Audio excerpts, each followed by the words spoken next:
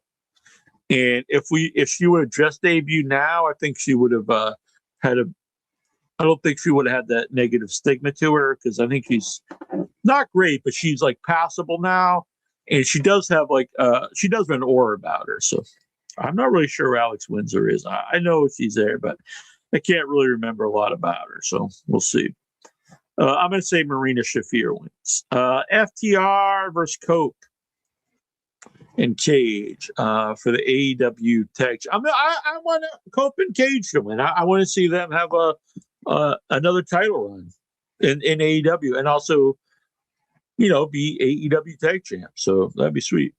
But that's going to be great. That's going to be a hell of a show match, and that's going to open the show, which is kind of smart, probably.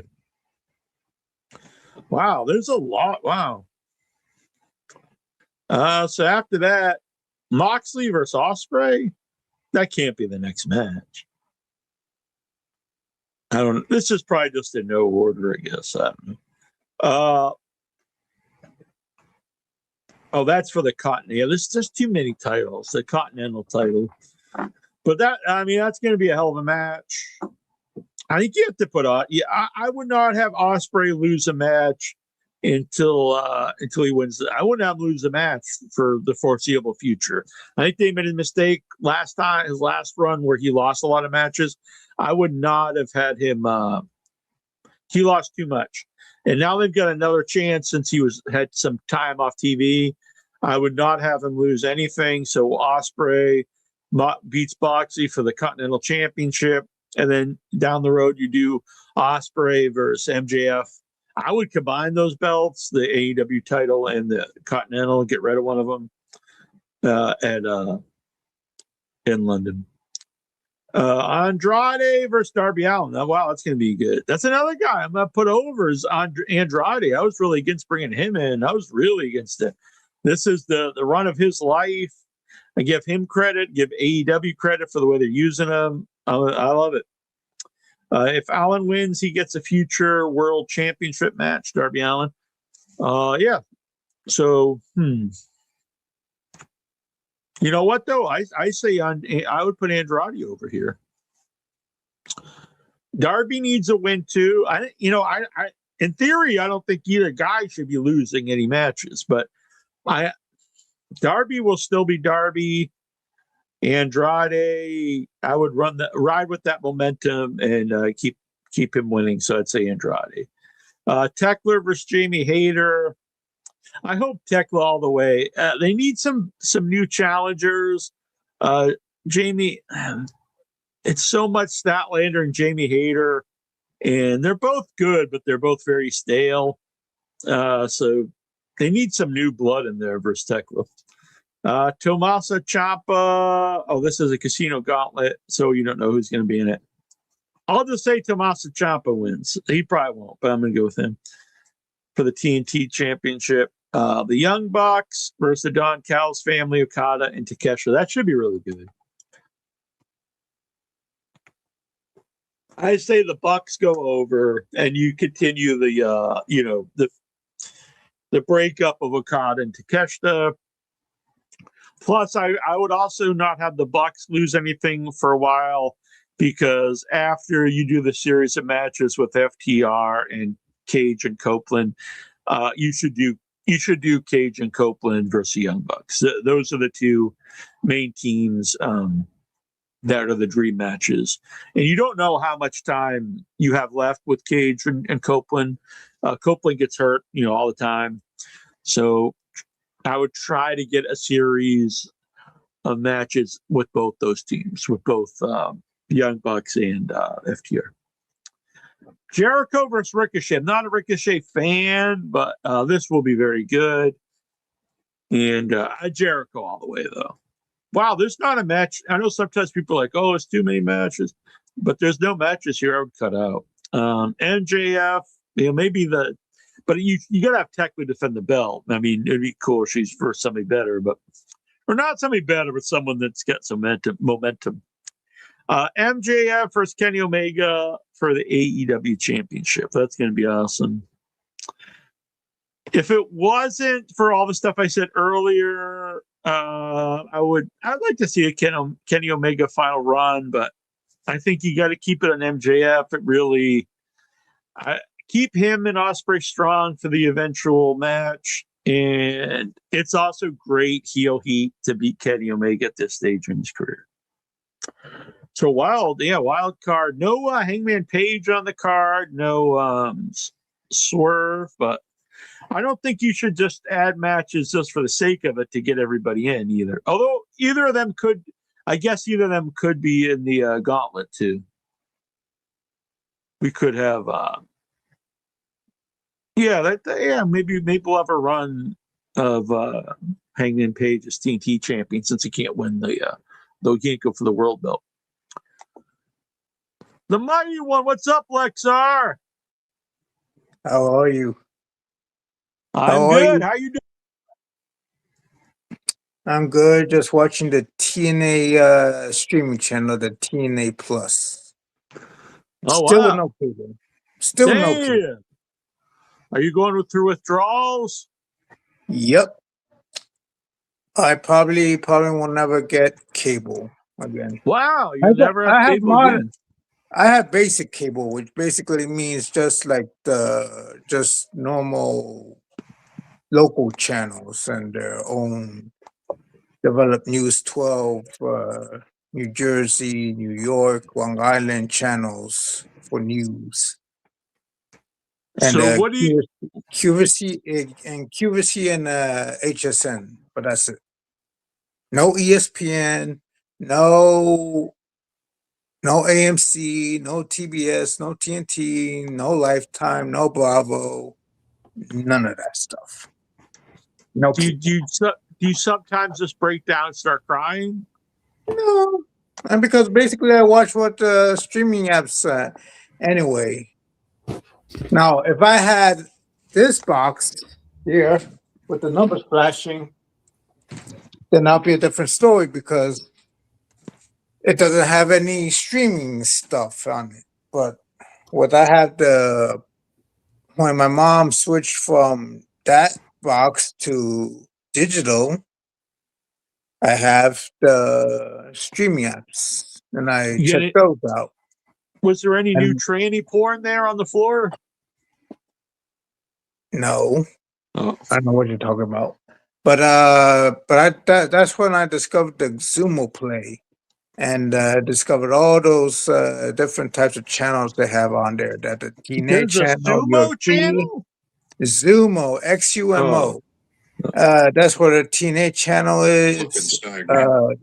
UFC, WWE. Well, not WWE. Pardon me. UFC, Wendy Williams, TNA. All right, there's lots of movies on there. Right now they're showing the Cable Guy and Money Train. Yeah, I don't care what's on TV. This isn't the TV Guide show. This isn't a TV Guide podcast. Do what I do. Like, do some reviews and on your own Facebook. They have one wrestling channel on there, TNA, and that's it. I wish they had more, like GCW or something, or MLW or something. But no, it's just TNA and lots of MMA and sports and all of the other stuff. It's a very interesting app. You should check it out. Lots of movies on there. Lots of movies.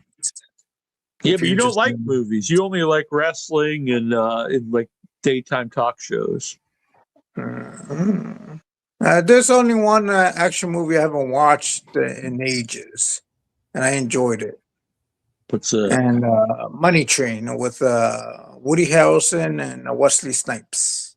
J-Lo. Oh, yeah, and J-Lo too. J-Lo was in there.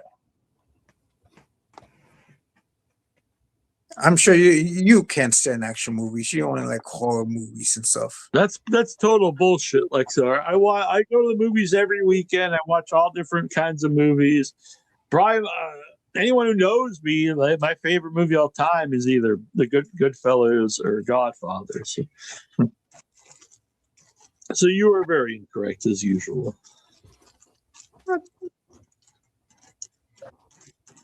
But anyway, Fake that's news it. Lexar. You should check out the Zumo Play app. It had lots of movies on there of all kinds, even horror, What kind of movies do you like, Lexar? action, and Just horror. porn?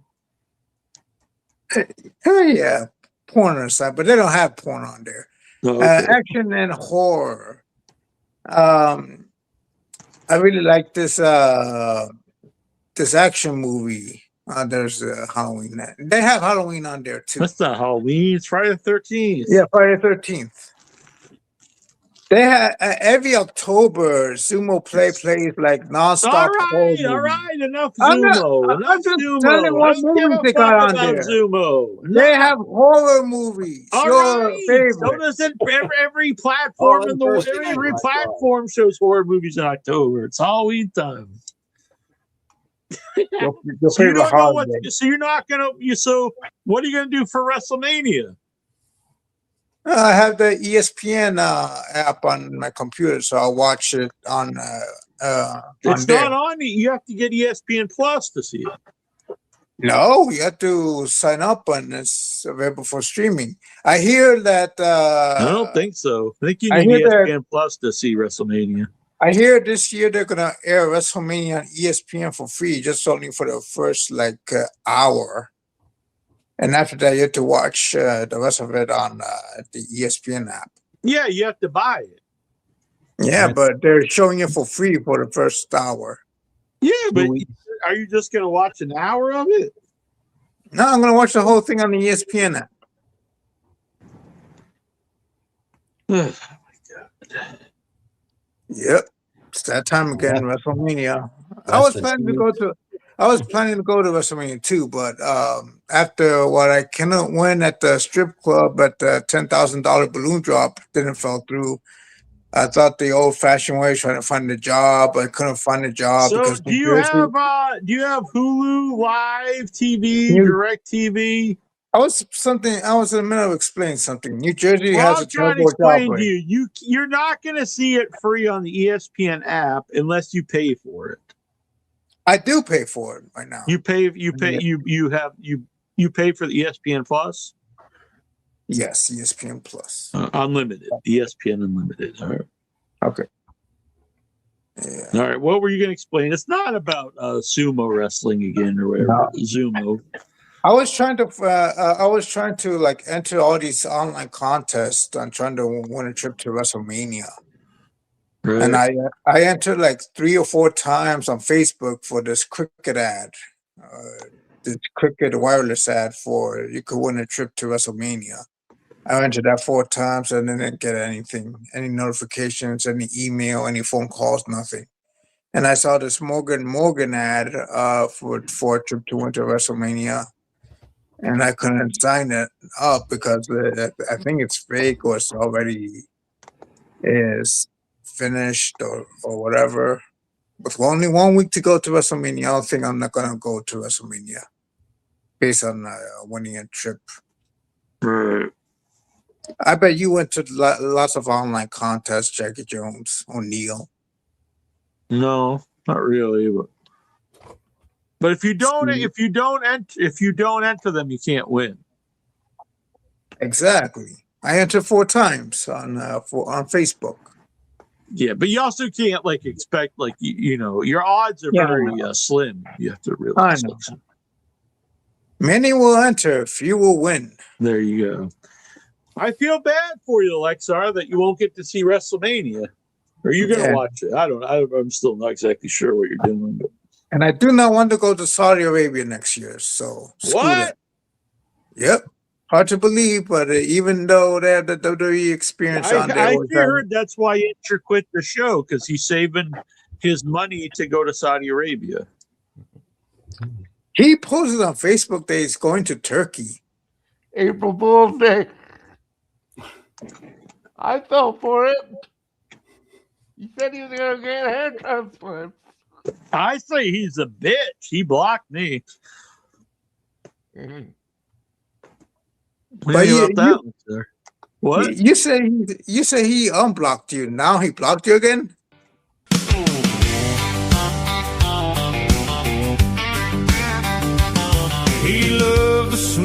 pinball in the morning. It's the smell of the power goat. Ah, he was an OIB, the man who told you what to do. But now he's the OI bitch, taken down by AI. Damn. But we wish him well. We wish him well.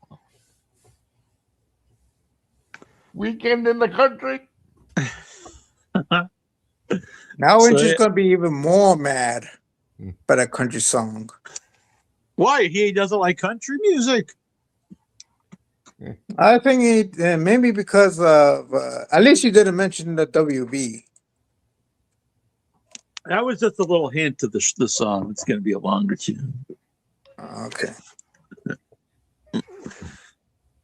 All right. So, yeah, there's a bootleg in your head wrestling shop. So, Ryan Matthew Clutter started a bootleg wrestling shop, in your head shop. And then you I can saw that actually item. buy stuff there. There's like, I think there's a WV shirt. Let me pull this up. Only comes in brown. Well, does he ship to Canada? What the hell? Doesn't work. The link he sent me doesn't work.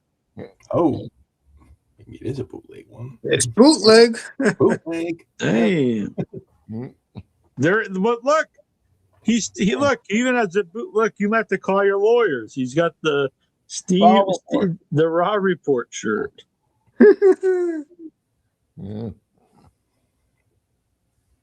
Here's a Lexar hat. Make arson great again.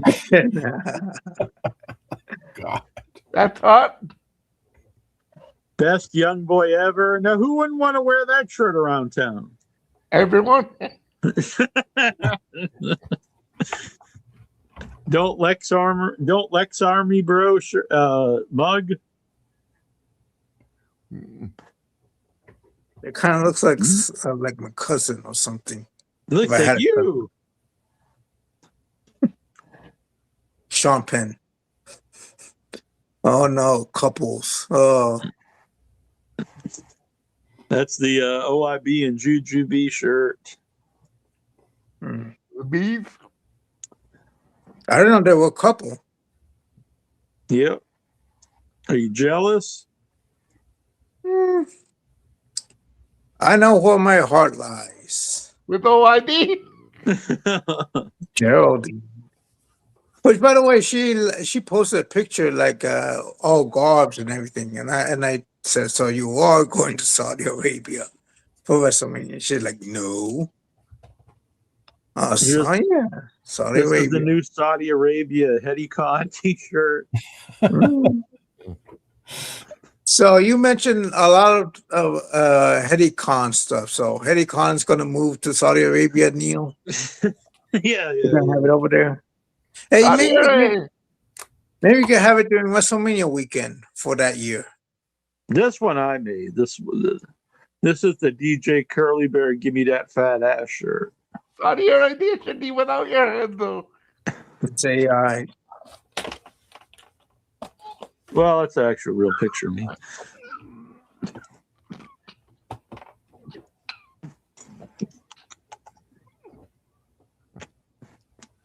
What the hell? Now, what are you watching? Are you watching more of your Zumo? It's a TNA Plus, actually. So do you just? How many times have you watched the same TNA shows? Like, how many times have you seen that show you're watching now? Like 48? No, or this is something? the TNA Plus app. It's not I Zoom. don't care. I've had enough of these apps. What's on your mind, Steven? Had a nice holiday. I took some time off for Easter.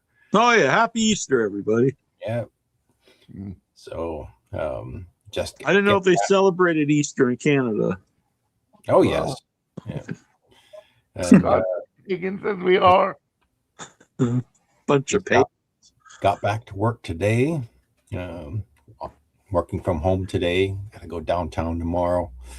Go downtown. Yeah. But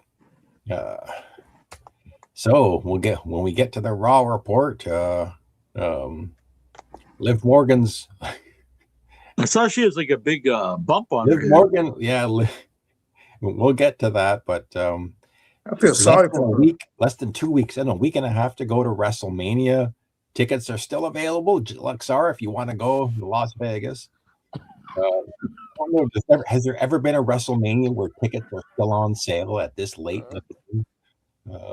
Maybe like way back in the day, but not in modern day. Yeah. WrestleMania 7. Oh. Yeah, the one with Sergeant Slaughter or something. Oh yeah, that was at Hogan versus Slaughter. Yeah, maybe. And apparently. Oh yeah. Me and Troy, we set high scores on the D&D pinball. We got number 4, but then we got the grand champion. By the way, I know because I can look on Incher's high score on the Dungeons and Dragons pinball is like 100 million. 400 million. So I just wanted to add a little insult to injury and quadruple Incher's high score in the pinball machine. We're never going to get Incher back. Dang. So what were you saying, Steven? So I tried to watch I did a little SmackDown summary on my channel. My God, like who thought putting Pat McAfee, bringing Pat McAfee back was a good idea? I saw this. I hate Pat McAfee. I can't stand the guy. And then people were like, who's the mystery phone call? And it was Pat McAfee. I'm like, look, it's bad enough to even bring the guy back in my take, but as like a giant like surprise, like in the main event scene, like who the hell could care about that? Then I did see it's like promo. He's talking about 5'5" guys in 45-minute Iron Man matches. I'm like, when has this ever happened? Like, and so many things are wrong with that. First of all, it doesn't even happen. And why do you want to get like fans hating on small guys? Like, how is this going to benefit your show? Like, I mean, the guy seems stuck in the late 90s, like what, 30 yeah, years ago. it almost honestly seems like I couldn't. Who was the guy in AEW did a similar gimmick? Remember, he was the manager, Dan Lambert. It's almost like a Dan Lambert gimmick. And it's not like Pat McAfee's some giant. Kickers, I guess they're pretty tiny. But yeah, exactly. He was a kicker, and he's bitching about small wrestlers. But so, according to online, this apparently was a TKO decision and not a WWE one. And I was thinking, yeah, it reminds me of like what was that guy's name? Jim Hurd was a Pizza Hut executive. Yeah. Put in charge of wrestling. Right. At least sports is like it's like a little bit similar to than pizza. But yeah, I've seen really nothing but hate for this. I haven't really I don't think I've seen anyone like excited, like, hell yeah, this is great. Just about anybody talking about this is just hating on Pat McAfee, and yeah, and he's going on his show and he's playing it up, but they don't. Yeah, I mean, look, I don't like the guy, but I do realize he has a big platform, so you can include him in some way, But as a surprise guy in like a main event thing, when people are expecting, some giant name like, before Jericho, somebody like important, but Pat McAfee. And by the way, now, talking to surprises, when they pulled the mask off, this was months ago, and it was Austin Theory, and I was like, good Lord. And I remember Cornette's like, shooting he's like ejaculating all over his room, like this is like the greatest guy that's ever lived or something. Now we're months into this. Has that been a success? Is Austin Theory this main event guy at this point? Well, he's on the B team. He won the tag team titles, but he's a B player. He's a mid-card, You need to be in a box. Yeah, he'll never be. He's look. I don't want to be a dick or something. I guess something could happen, but he's been around a long time. He's just not a main event guy. Nope. No. If they put him in a box, though. Who can? Oh, and that was another one. I remember when Danhausen came out. There were people like, "Oh, this is the biggest bomb in history. This guy, this proves that no one watches indie." Blah blah. Now all those same people are like, "Oh, he's the greatest because he sells all this merchandise and stuff." But I actually knew that one would get over. I like Danhausen. Yeah. No, I do too, honestly. I like him as a character. I don't think he's a good wrestler or anything, but he's not meant to be. Yeah. I just think it's funny. I remember Conan and Disco. Like, Disco is really going on and on about like how this proves no one watches indie wrestling. All this stuff about him just being this total failure, and like the crowd doesn't want to cheer him because he's from AEW. And then like the very next week, he's talking about how what a big success he is. It's like he got booed at one show, and I wouldn't put the blame on him. I think the idea was they built up again. They made a big build up to something, and Danhausen, if he just came out there without that build up, would have got a good reaction. But the crowd was thinking it's Jericho or something, and then they get like a comedy guy, and like they were upset. So to build up WWE's had a history of that forever, though. The big build up to like some big surprise person, and it's so often just something no one cares about.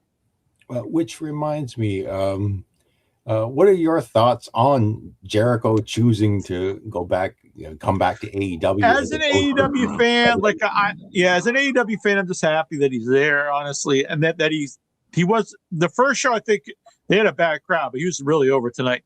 I personally think he had more stuff to do in WWE, but I don't know what they told him. From what I understand, they really just want him to come in and do a retirement tour and lose to Gunther. And maybe he thinks he doesn't want to do that. Maybe he wants to wrestle for a while. So, I don't know what their plans were. You know what I mean? In my mind, though, if he would have came back to WWE, he would have had a huge reaction. And maybe they didn't offer him like more than one match. That would be kind of. I could see him not wanting to just come back and just lose instantly. You know what I mean? Mm-hmm.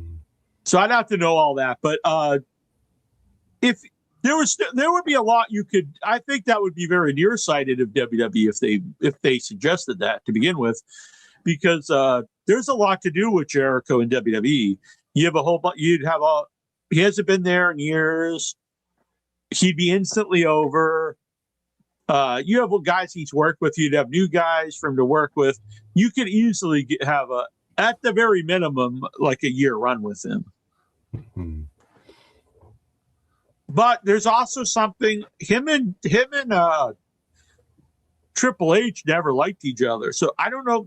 No one talks about this, but to me, that could have been something that was part of this. If he still doesn't like him, maybe he didn't want to do anything with him if he came back. I don't know. I think there's more to it than just, which one is there more to do? We'd have to know like what they actually offered the guy. You know what I mean? I'm sure money-wise, they would both be very good. And I would think at this point in his career, obviously he wants paid well, but I wouldn't think just like if this guy offers you, X amount, they're probably within. They're both in high ranges, I think, and I wouldn't think just whoever offered you more money at this point in his career. I would think you would think about your legacy and different things. So I was surprised, though. I did think you would go back to WWE. Well, I just did a Google search. He's like 55 years of age. So, like, does he do a Sting retirement in AEW, or like if there is heat between him and WWF? I mean, him and Triple H. Yeah. It's like, well, I mean, there's also like the idea of maybe they offered him something after he retires to be part of the company or something. So I don't know. Yeah, but which you would think WWE would offer something like that. But he also does so much outside of wrestling, so maybe he wouldn't even want that. I don't know. I was happy to see him back, though. I'm a Jericho fan, so I'm happy to see him back. And I hope I like to see him back as a babyface. I knew when he'd come back after being off TV, wherever it was, especially with the Judas music back, like it was going to get a good reaction. The first week, it seemed like if you just watched that segment, it almost seemed like it wasn't a great reaction. But that whole show just wasn't a very good crowd. It was Winnipeg, Manitoba. Yeah, you would think it would be, but it just wasn't. But tonight, like he got a really good reaction. Tonight was a really good show. It's one of the better dynamites of the last few weeks. But they do that a lot. They'll do a real good build up to the pay-per-view, and the pay-per-view will be excellent. And then sometimes the follow-up isn't so great for the next couple weeks. That, like the last one, I thought the build-up was really good. The pay-per-view is great. Then it was followed by not some great shows after that. But tonight was really good, the build-up to Dynamite. I didn't watch it, but I thought it was weird. I need to watch it. That Tony Khan went on Vince Russo podcast. Oh yeah, I've been meaning to watch that too. Yeah, I think that's good of both of them, honestly, because Russo's badmouth AEW. I mean, he just kind of hates wrestling, I think. And then, I almost wouldn't think Tony Khan would be interested, but he said he's a fan of Russo, so I'm interested how that went. And I think it's good to, even if you don't agree with someone, to talk with them. I did think it was funny. I saw some stuff on Twitter. It's almost like Russo's trying to get a job back in wrestling, even though he always claims he doesn't want to work in wrestling again, but he always tries to get involved in wrestling, which is kind of funny, I think. He's working for JCW with the Juggalos. I know, but he's claimed for like the last 10 years that he'll never work in wrestling again. But he always tries to get it into. He was trying to get. There were leaked emails that came out with him and Vince McMahon, where he was trying to get back into WWE.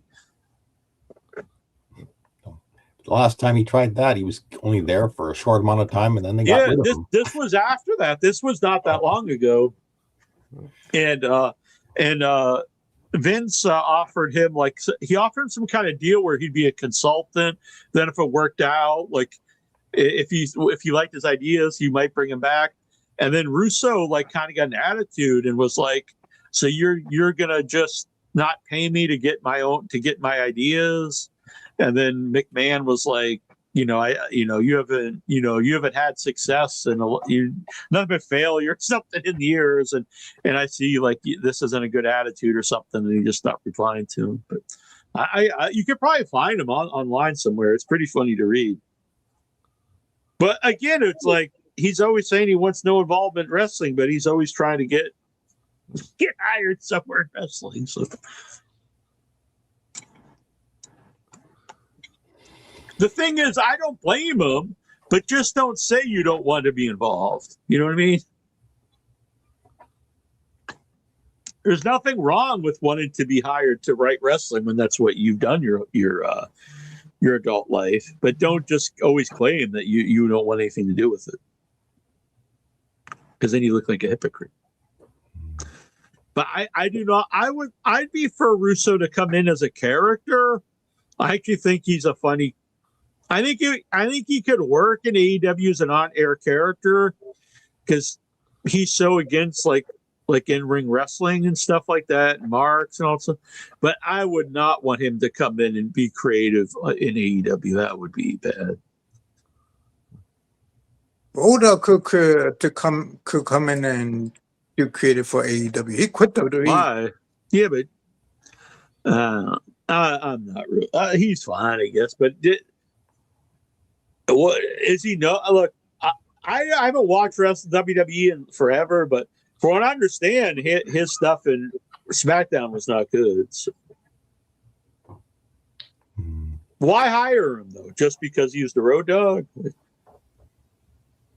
No, I heard a rumor that that Road Dogg, he come up with some ideas, but it got shot down. And like it was on the Unreal episode. Like he come up with ideas, he got shut down, and he got like Yeah, I don't know. To my opinion, they have like a lot of people they could just use, and I don't know. I wouldn't be like we go just to hire anyone from the WWE used to work there. I would like, not that he's like super old, but I always think it's better to look at like the not like a 20-year-old, but like a younger mind in wrestling that would think of like the next big thing as opposed to someone who's been around forever. That's my opinion. Send him back to TNA. Let him work there if he wants to stay in wrestling. Yeah. Man, TNA. I don't really hear much buzz about it at all since it's got TV and stuff. Well, yeah, I tried to watch it, but my wife interrupted me, and so she's like, "Steven, why are you watching this bullshit?" But the Hardys are still the tag team champions. They're in their 50s and barely moving. Jesus. Like Jeff, like I keep saying this, Jeff Hardy needs to retire before he ends up in a wheelchair. Like, my God. I mean, they were not fun to watch when the last time I saw them, in AEW. Like, and it wasn't even like, it just kind of made you sad because they looked like they were in pain and stuff, That's the ideal word for what you see the Hardy Boys in 2026. It's just sad watching them. Well, the Hardys took unnecessary bumps. Do you remember Matt Hardy, like almost like getting a full-blown concussion when he hit his head with the match against, I think, Darby Allin or whoever it was? He felt it. Oh yeah, he cracked his head on the concrete floor. Yeah, I mean that was more just. I would say that was more an accident than an unnecessary bump. But yeah, it was bad. And he was already like trash by that point, though. Matt. I mean, Matt definitely took bumps, but Jeff was like the more the daredevil of the two. But Jeff didn't look in great shape either. But I think Matt looked in worse shape the last few years than Jeff.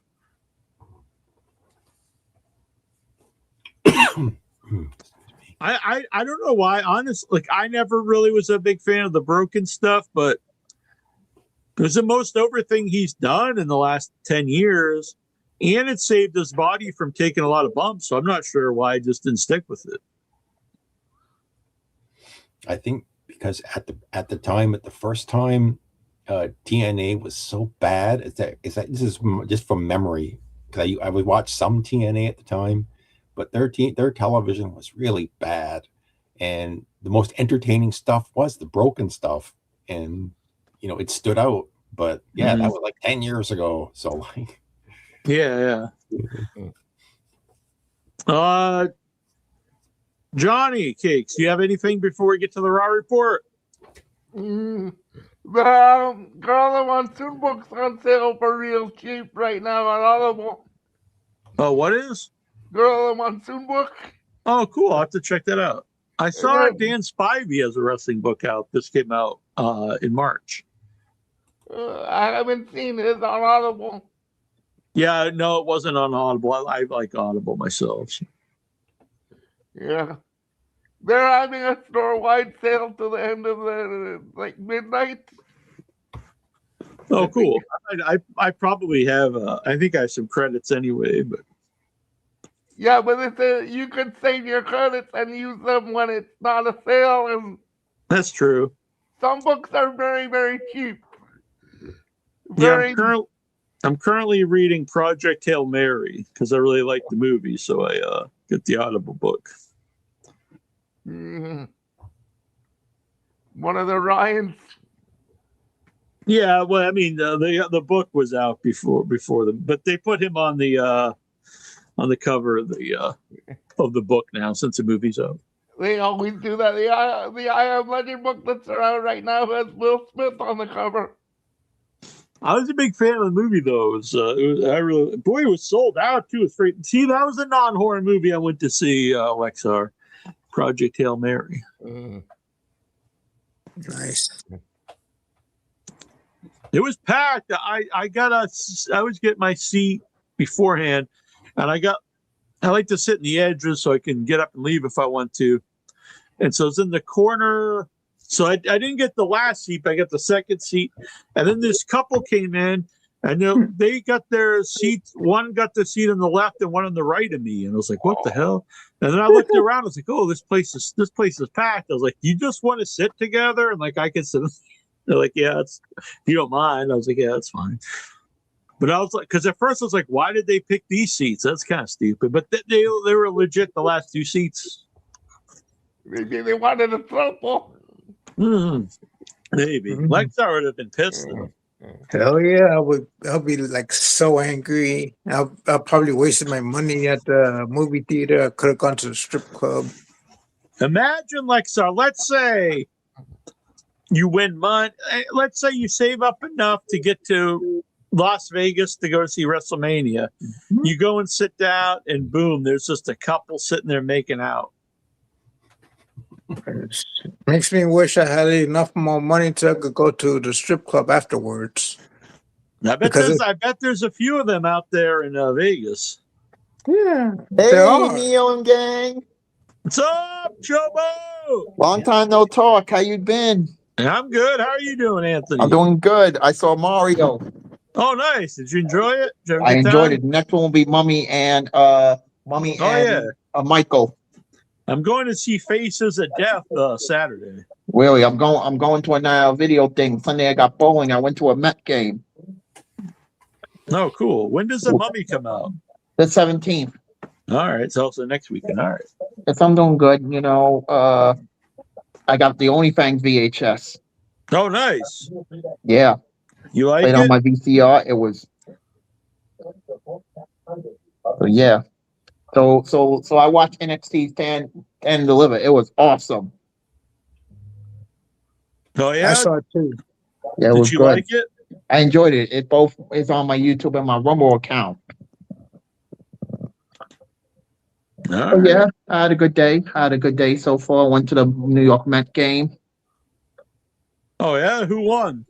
The Mets lost, unfortunately. Diamondback. Oh man. I had Coca-Cola, chicken, hot dogs, French fries. Wow, you had a big supper. Yep. You had a little bit of everything. Yep, I'm doing good. I'm looking forward to what's to come. You know, OnlyFans. I popped in the VHS yesterday and it was good. And I watched Raw. Raw was. No, it looks like you're coming out of heaven or something. You got a little light behind you. Yeah, that's my kitchen. You know. All right. Yeah. Lexar thought you were a saint or something. He was going to start praying. Yeah. I can't believe I got my OnlyFans VHS. Oh, sweet. All right. I heard it's a sexy movie. It is. It's on Bloodstream. It's one of my favorite movies of 2026. You know what else is on Bloodstream? What? The Once and Future Smash with me. I want to watch that on Tubi. Or Bloodstream. It's on Bloodstream. The uncut one's on Bloodstream. Really? So I'm doing good. And I got good news. I'm up to 2021 in my memoirs. There you go. Yep. Oh, yeah. Lexar, you ever going to write your memoirs? What? Maybe too. I'm gonna write my memoirs. Yeah, I'm gonna write my memoirs. You know, we're almost close to the end and everything. I post content. You're almost dead? No, I'm almost at the end. All right. Yeah. So Lexar's a big strip club guy. You know, he's kind of a pervert. Do you ever go to strip clubs, Chobo? I used to go there in 2013. I got lap danced by an Asian stripper. Oh, wow. I don't know what happened to her. Maybe she started a family and everything. I don't know. Yeah, send her the link. Well, I don't know if she has social media. I forgot what her name was. She was an Asian girl. What's the name of the strip club you went to? I went to New York Dolls. But now that place is out of business. Ooh. Did you ever go there, Lexar? No, I've been to Rick's Cabaret and Hoops Cabaret. I need to go there. You know, I need to go to Texas, Indiana. You know, but I'm doing good. You know, Nice. Did you propose to the Asian stripper? no, I don't remember. I don't remember. I was Oh, young at okay. the time. Whoa. Unfortunately, Were you allowed in? unfortunately, maybe she maybe got married and moved away to New York. I don't know. Yeah. Hopefully she's doing well out there. I hope Has a she's nice doing life. well. Yeah, Yeah. so I'm doing good and everything, you know. So yeah, 2021 in my memoirs next week, and I'm going to a video store thing on Saturday in Brooklyn. Brooklyn. Not- I almost wore my Brooklyn hat tonight for some reason. Yeah, hell yeah, strip club because this brings me to the ladies. Yeah, Johnny. I know. We have like very, very low. It's always been like majority men, but it's like super low recently. I know I need to go to Club Access in Indiana. You know, Let me see. It was like only 3%. Yeah, here we go. 96.5. Whoa, he's out here. 96.5% male. Well, watch in your head. Only 3.5% women. Hmm. Without your head, I mean, it's still mostly men, 83.9, but 16% women. Demographics. Let's see. It's no kids watch in your head. It's a 45% is 45 to 54, 35% 35 to 44, 10% 55 to 64, 6% is 25 to 34, and 3% is 65 and over.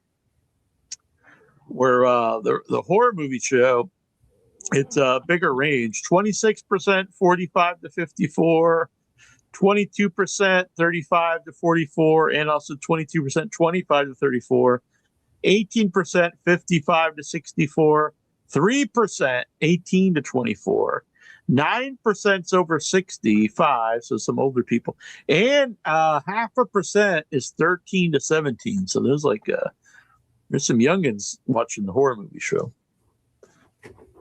I don't know. I found it interesting. Both of them majority men, and the biggest demographic is 45 to 54. What does that say? Hell, fine. Well, honestly, without your head, the biggest would be 25 to 44 if you added those two together. Jonathan Jackson's all about the strip club talk. Have you ever thought of like rating strip clubs, Lexar? Like doing a podcast where you rate lap dances? I mean, Everyone them. gets greatest lap dance ever. Well, there's some strippers that gave me lousy dances. And Really? like, You didn't even get like a boner? no. Damn. We almost do it as What a makes a consumer bad report, lap Lexar. What makes a bad lap dance? If a girl just stand there on the whole dance and never sits on you, never never leans their chest, never puts their tatas in your face, just stands there and just like caresses the body, and you had to like lean over to touch her. And it's like, come on, get on top of me and stuff. Damn. Like, she won't. Turn around. Get She your just ass sit- back. She just stands there, and then she like turns around and just like bends over and like and you could like smack her butt, but she won't sit on you. I was like, Is that a quality? Is that a quality lap dance when they sit on your face? no, sit on my crotch. How much extra do you have to pay to get them to sit on your face? I think you could do that the private section, because like in some strip clubs in New York, well, most of those strip clubs in New York, there's some in New Jersey, like you could get a VIP and get $20 dances. In New York, and you have to pay like $500 or maybe a little bit less for a private dance. Also, I'm your private dancer, if you want a $20 lap money. dance, you have to like do it in the open area. And I saw there was a $100 hot dog in Boston. Oh, jeez. Really? It's made out of ground. It's a hot dog made out of lobster. And I was like, what the hell? What a waste of lobster. Like you grind it up and put it in a hot dog. Anyway, here we go. It's time once again.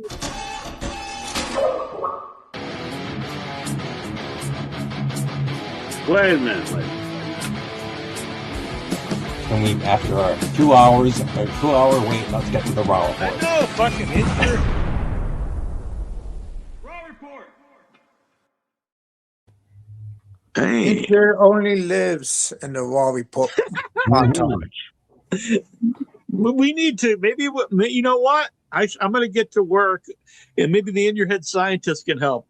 Maybe I'll bring intro back via AI. What if we had an AI intro? Oh, no. AI. We'll call him AIB.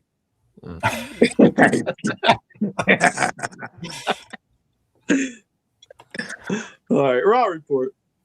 Okay, Monday Night Raw with the second to the last Raw before WrestleMania comes to you from the Toyota Center in Houston, Texas.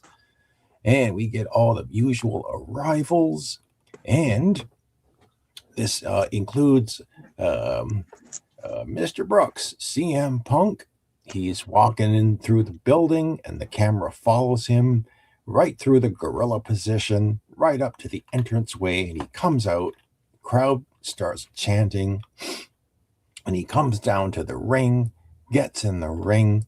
They're doing the CM Punk chants, doing the OTC chants, and Punk, says great moments in the building, but things that were supposed to happen that didn't happen. He talks about Houston wrestling, and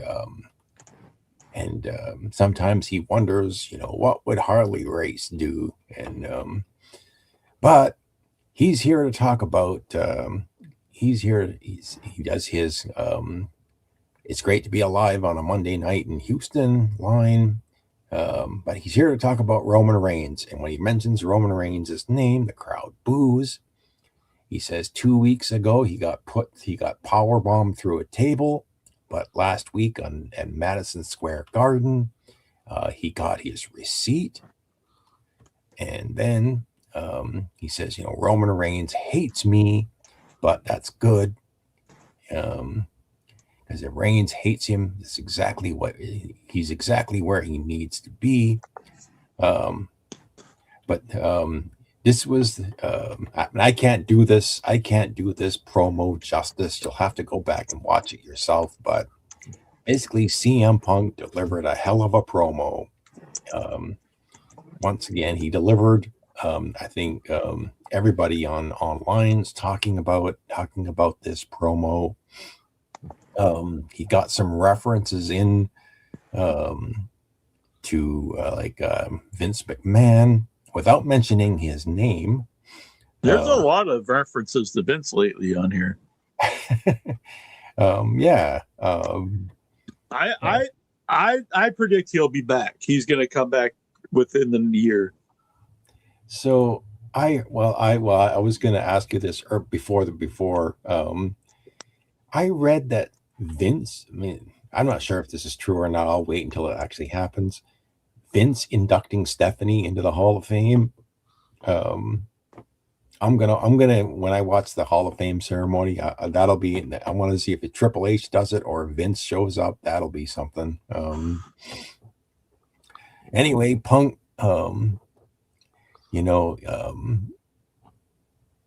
He talks about Roman Reigns and basically says, back in the day, he said, Punk says he was too young and stupid to understand. Now he's too old and rich to give a damn.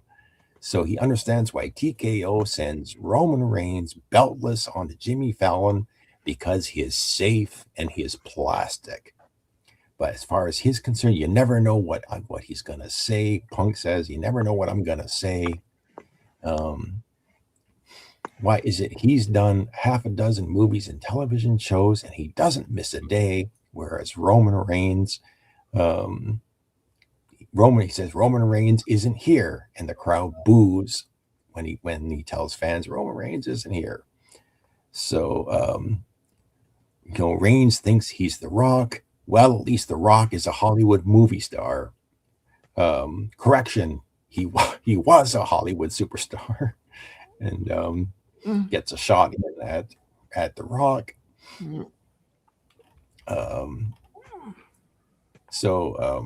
He says Punk's cousins aren't on the board of directors, and he doesn't surround himself with wise men, advocates, yes men to protect him. He's just running Roman Reigns down. And at one point, he got out of the ring and was walking around the ring, I think going over to the announce desk. And then he got, so what did he say about Vince? He said Roman Reigns is just a buck tooth who ate dog food for a weird old man. And that was a reference to Vince.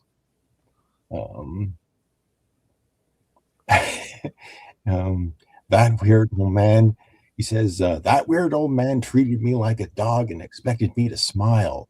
But Punk says, I had FU money, so he went home. So I like that. I mean, again, I can't do this justice, but I like that reference to, I like that part of it as well. Because the crowd, I think the crowd,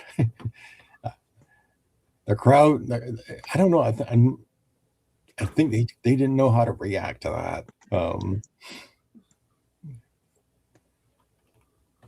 So finally he gets to Pat McAfee, and Lexar's boy.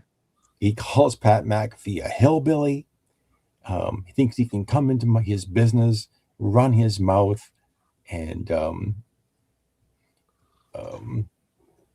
he says Pat McAfee wants to talk about ticket sales, so he should call his agent, who's foolish enough to shoehorn him into the business and tell him to lower the ticket prices. And then the crowd cheers when Punk mentions, hey, you should lower the ticket prices. Punk says he'll be damned if he'll have someone who kicked a football for a living come into his business and talk to him about selling tickets and putting asses in the seats. He says that Pat McAfee, you have a receipt coming. So I'm kind of wondering if that's just part of the promo or whether there's actually going to be something later on between CM Punk and Pat McAfee.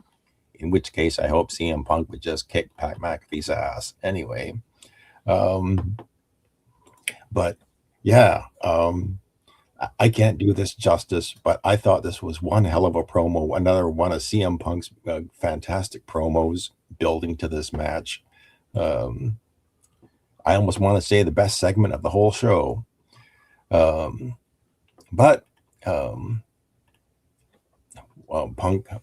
after the promo, there's a last week on Raw with I Show Speed and LA Knight. Then we go to a backstage segment. I Show Speed is once again on Raw. He's looking for Danhausen because the week before Danhausen put a curse on him, and he wants Danhausen to take the curse off him. He bumps into Adam Pearce, and I think Danhausen appeared briefly, but then disappeared before Adam Pearce showed up. But I Show Speed, he then runs into the tag team champions, Austin Theory and Logan Paul, and they say, stick with us. We're about to have a match. Why don't you come out with us to the ring? So coming back from the commercial break, I don't know, about 20 minutes into the show, World Tag Team Champions, Austin Theory and Logan Paul with I Show Speed in their corner. It was Austin Theory with Logan Paul and I Show Speed taking on LA Knight in a singles match. And I think this one actually, surprise, Austin Theory actually won a match. Wow.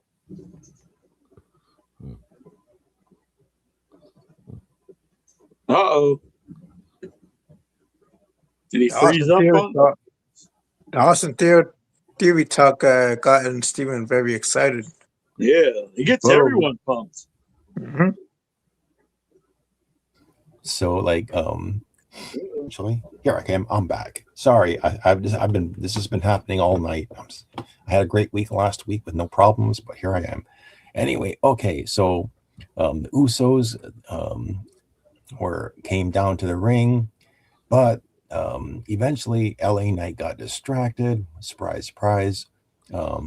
Logan Paul got up on the ring. LA Knight got rid of him, but Austin Theory then rolled him up for the win, and he actually won a match. Congratulations, Austin Theory.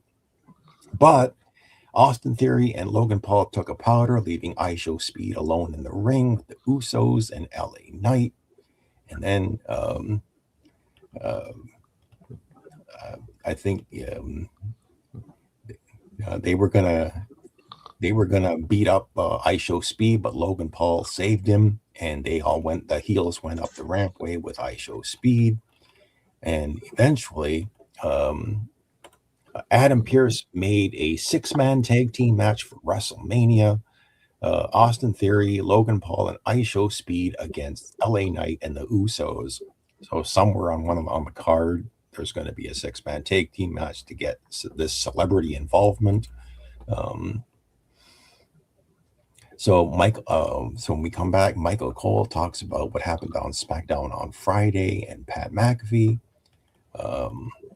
And there actually is a video of what happened on that previous week, Friday, with Pat McAfee coming back. You have Finn Balor, and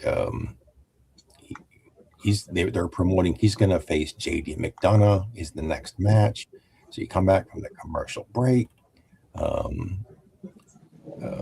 They announce they promote the Finn Balor versus Dirty Dominic Mysterio match at WrestleMania, and then we get and you think you're going to get Finn Balor versus JD McDonough, but as Finn Balor is making his entrance, he's attacked by Dirty Dominic Mysterio from behind. Dirty Dom beats him up.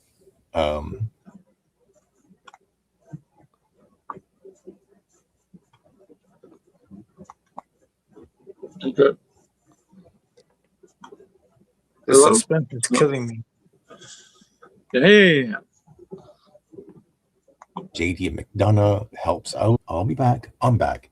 So basically, Dirty Dom took his AAA mega belt and basically blasted Finn Balor in the head with the belt and laid him out.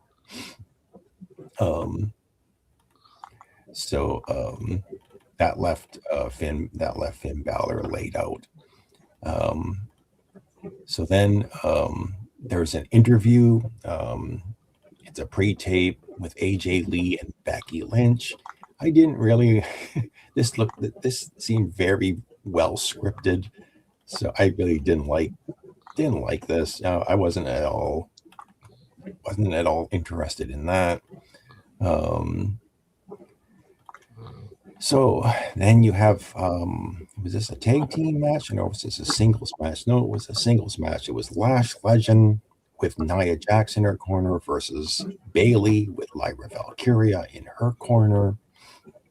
The tag team partners got involved in this one, and at one point, I think it was Charlotte Flair and Alexa came down to the ring, and you had basically all these girls fighting each other. But Lash Legend, so I think Bayley went for the pinfall, and Lyra Valkyria basically cheated. She did the old Bobby Heenan thing where you hold down the person's legs while the referee can't see it. So that basically allowed Bayley to pin Lash Legend. And then, of course, they get out of the ring, and then Lash Legend is complaining to the referee about the cheating, that the referee didn't see it. There's a video last week on Raw of Adam Pearce and announcing that Seth Rollins had come back, and then Seth Rollins got taken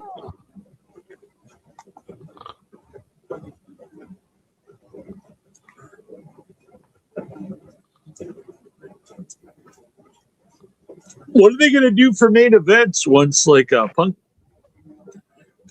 and Brock and all these old guys retire? Well, they're gonna have to go back to the drawing board, and they've got, well, if Braun Breaker can stay healthy, they've got Breaker, Braun, Gunther. I think you can main event with Dom, honestly. Obafemi, yeah. And maybe Dirty Dom. Yeah, I think Dom's a guy you could main event with. I don't know if they think you can, but I think you could. You've got 4 younger talents. But I think they need to start incorporating those guys in with the main event guys now, instead of like always like the old guys, the same like few guys wrestling. And instead of Randy Orton versus Cody, like you need to start doing some of those. Like you need to see Cody wrestling some of those guys and Randy Orton wrestle some of those guys, because then they'll look like they're that level. But if you just all of a sudden to start main event Dirty Dom versus like Braun Breaker, and neither guys really worked with like those other people very much, like I don't think they'll get accepted into that level. Yeah, the formula used to be the older guys on their way out would put the younger guys over. So it's because I'm not against the old guys being there at all, but I think it works better when you're mixing the old guys with the new guys for lots of reasons. Like they can help those people. Yeah, it's new matchups. We're not going to see these again. You know what I mean? We've already seen there's hardly anybody we've not seen Randy Orton wrestle. So that's been around for a while. So while he's around, I don't know, mix him up with some new guys. Mm-hmm. It's the kind of stuff Punk used to bitch about. Now he is one of those guys.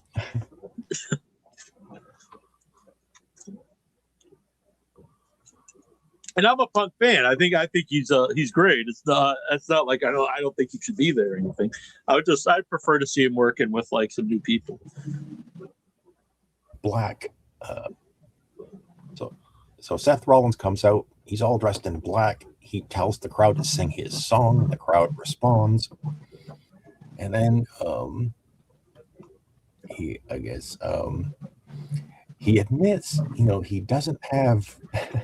So I think this is where they were trying again, they put something on TV and then a week later try to explain it rather than the other way around, trying to build towards it. And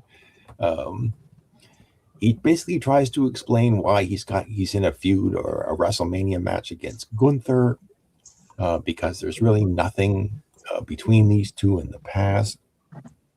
But he says he'll face Gunther, and he can't figure out how they got there. They don't have a big history, no personal issue. And so he basically says that he's speculating that Gunther has some sort of business relationship with Paul Heyman. Now, I wish they had kind of like maybe teased this a couple of weeks before, but rather than explaining it afterwards. But basically, he says he wants to take back the title he never lost, the World Heavyweight title. He wants to kill the Vision. He admits that Logan Paul and Austin Theory are in a blood feud with the Samoans. Braun Breaker and Bronson Reed are on the shelf, and Paul Heyman has left to his own devices. So he says, I put Brock Lesnar on a silver platter for Obafemi, and then, that's why he says, well, Paul Heyman must have gotten Gunther to be a shield for him, he basically says he's going to take out Gunther, and then on cue, just as soon as the crowd noise started to pick up, you knew that Gunther was probably going to attack him, and sure enough, he did. But Gunther tried to put the sleeper hold on him, but Rollins immediately reversed it and tried to put the sleeper hold on Gunther. Gunther got out of it. Rollins hit a suicide dive. Gunther caught him and threw him. I think he threw him right over the announce table, and they had a brawl. Rollins came back, and I think this brought out some officials to break it up. And it is only then there was a backstage segment with Gunther and Paul Heyman, and Paul Heyman saying, "I owe you a very big thank you," and Gunther coming back saying, "You owe me a lot more than that." So coming back from the commercial break, there was video they showed last week on Raw, Liv Morgan and Stephanie Vaquer, and then there's a Stephanie Vaquer video in which she's speaking. I think she's speaking in Spanish to Liv Morgan, and then they announce. I think then they announced a 6-man tag team match, and it happened right after the commercial break. It was Penta teaming with Dragon Lee and Javon Evans to take on Los Americanos, El Grande Americano, Bravo Americano, and Rayo Americano. And this was, I think Javon Evans got the shine in this one. I think he hit his finishing move on one of them and pinned him to get the win. So Javon Evans, the OG cutter, he got the win. And after the match was over, the baby faces stayed in the ring, and then at first, I guess because I haven't heard it in quite a while, I was wondering whose music is that came in the arena. And it was Rey Mysterio's. And Rey Mysterio comes down to the ring, and he basically announces that he's going to be a part of this ladder match for the Intercontinental title. So it's going to be 6 men. 6-way ladder match. That's 6-way. Any of your lap dances ever go like this? No. 4 baby faces and 2 heels are bottom back. All right. So Rey Mysterio is going to be on WrestleMania. So there's a backstage segment with Rhea Ripley and Io Sky. And they announced that Rhea Ripley has come back to team up with Io Sky against Michin and B-Fab. There's a replay of what happened with Logan Paul and I Show Speed and LA Knight. I Show Speed! So coming back from the commercial break, they promote the WWE Hall of Fame ceremony. And then Asuka, there's a video of Asuka cutting a promo on Io Sky. And then finally, there's the tag team match happens. Rhea Ripley and Io Sky versus B-Fab Michin. And this time,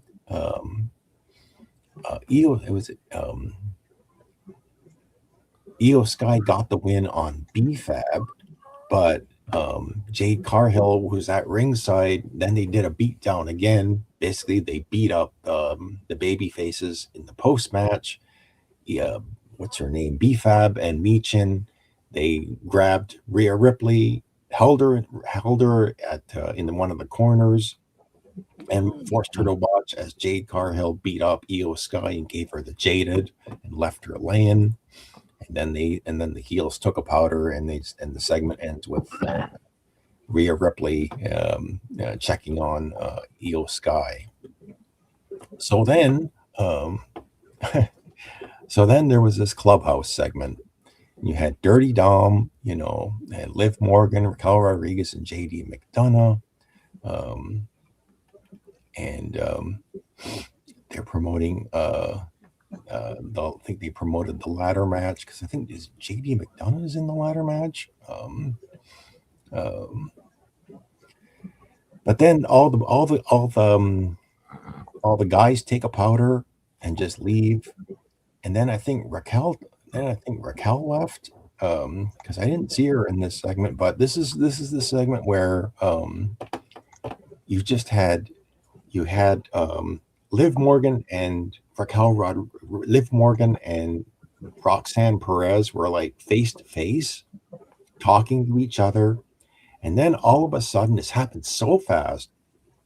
You saw this hand coming up behind Liv Morgan, and it was Stephanie Vaquer.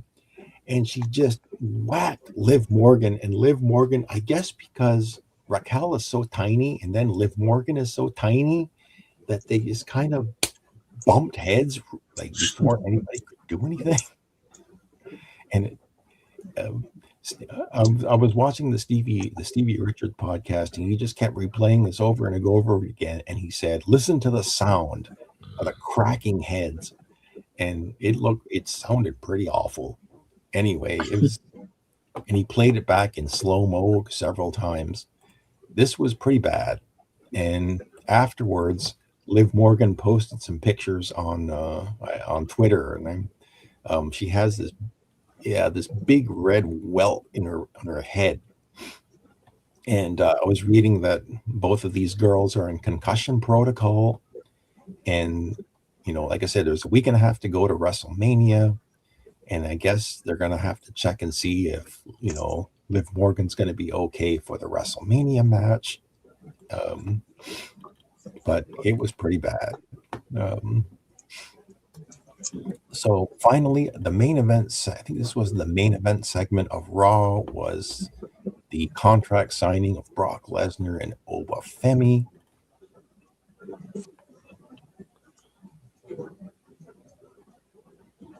Uh-oh. We're never going to find out who won. Who won, Lexar? I don't know. I didn't watch. What the hell are you doing, boy? TNA channel. And he doesn't. Let's just get this over with. So Brock Lesnar doesn't even give Obafemi a chance to get in the ring. He attacks Obafemi as Obafemi is trying to get in the ring, and they basically brawl, start beating the hell out of each other. This brings out all the security guys, and of course this is your classic WWE brawl. One guy breaks away, then the other guy breaks away, and then they all just brawl and beat up some security guys along the way. But it was a good way to end Raw. It was okay. I mean, certainly a lot better than SmackDown. I'll tell you that much. So I'll give this a thumbs up. CM Punk's promo, fantastic. The brawl, the pipe bomb, and the brawl at the end of the show, plus some good wrestling. Yes, there was a lot of talking, but on the whole, I thought this was a good show. So we got 2 more SmackDowns and 1 more Raw before WrestleMania. I think they did announce that Pat McAfee is going to be on SmackDown this Friday. Oh boy, So, I'm pumped. I don't know. I mean, awful. I mean, I'm sorry. All right, so we got the questions here. You can become a member. Go and join the Facebook group. Send in questions. Become a member here on the group. It starts on YouTube. It starts only $3 a month. Become a producer, like our boys, the Lurker and Brian Matthew Clutter, for only $10 a month. Help support the channel. Well, it's way past my bedtime, so I'm gonna have to tap out at this point. All right. Good night, Stevie. Good night, everybody. So a lot of wrestling coming up, Lexar. This weekend is Dynasty. Next weekend's WrestleMania. Mm-hmm. You'll be watching TNA. Mm-hmm. Yep. I heard John Reddy's going to be watching Juggalo Championship Wrestling all weekend.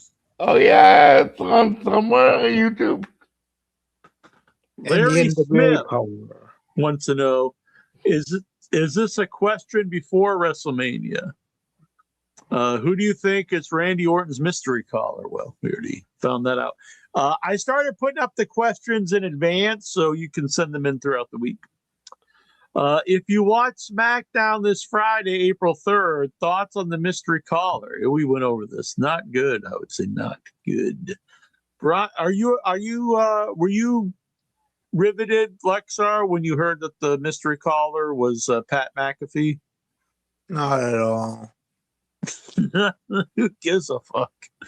Yeah, I'm not. Right? I'm not intrigued No, I'm not either. at all. Brian Matthew Cluttar. The spirit of the WWE Shop Zone. Can you browse the near head bootleg shop? Yeah, let's do this. It probably sell the same items to you that you shown earlier. Yeah, but I think he's got some more up here.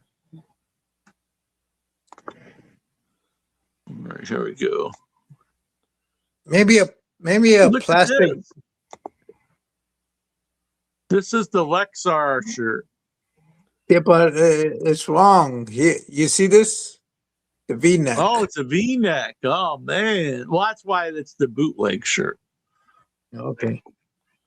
We got the Don't Lexar Me Yet. I haven't finished my coffee shirt. You can sign up, get 25% off. Well, not the shirt, but it's a mug. That's actually pretty funny.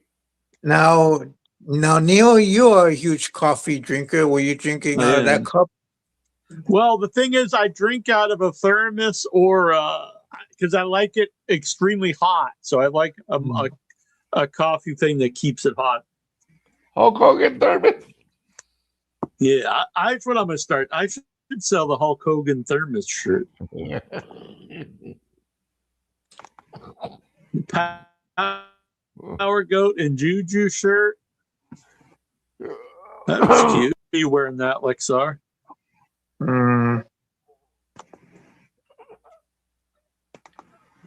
Incher's Revenge shirt. I don't think I've seen this one. Incher, the boss baby. The boss baby, West Virginian, the man who tells you what to do. 1-inch biceps, king of all the marks, Power Goat. What's it? Revenge. Damn. It's coming for you, Neil. Right down. Oh, look at this one. This one's a good, nice one. You got the Lexar Pride Month shirt. Now, what would they put me in the Pride shirt? I'm proud. I'm proud for a You know, you could get that. The other Lexar shirt. The other shirt is on Lexar's floor, and I can't pick it up. I just sent it to Goodwill. What is this? In your head. There can be only one. Damn, that's the shirt after I killed Incher. I'm kind of like Gunther. I retired Barbie and Incher. So you made fun of Bobby Richards too, now, right? don't get too explicit. I'm white. No, not really. I'm dreaming of a white in your head. In your head. It's a Christmas shirt. Okay. It's a Christmas shirt. Yes, best young boy ever. I like that shirt. Would you wear that to the strip club? The best young boy ever shirt? Probably. How about this one? In your bed. It's a sleeping Jackie Jones shirt. Sleeping Nasty Neal shirt. That one's cute. That's for Showboat. We get the Steven Raw report. Yeah, it does kind of look like Showboat. We got the Toronto Stevie's Raw report. Mm-hmm. It watches it, so you don't have to. Stevie should wear that. I've not seen this one before. I eat like a child shirt. I like that one. I eat like a child shirt. Who's that reference to? Incher. Oh, okay. Incher. Incher eats like a child. He eats chicken nuggets. And he licks his finger. Man, you forgot all about Incher already. Yeah. You get this one. Don't you miss that guy? I'm doing good in everything shirt. It's the Chobo. It's the Chobo. Whoa, look at this one. It's the Kong's Little Monkey onesie. Oh no. That one's cute. I can't believe Ludite would say such a thing. Restore the Sadly- Headyverse shirt. Look at that. It's got the Power Goat and look. I'm about to brand intro there. Sadly, she never wound up having that baby. Saudi Arabia. Mhm. Saudi Arabia proudly presents HeadyCon. That would be That's good. where HeadyCon will be at. Oh man. Danger, don't walk on the train tracks. Oh my god. You should wear that shirt, That Neil. one's cute. I haven't seen some of these before. What's this one? Oh, this is like a painting. It's just you eating a bunch of fried mozzarella sticks. That one's Oh, yeah. $70. Oh man, Wow. $70. I could Yeah. take that to the strip club. The Jimmy Jam Memorial Cup. That's pretty Mhm. cool.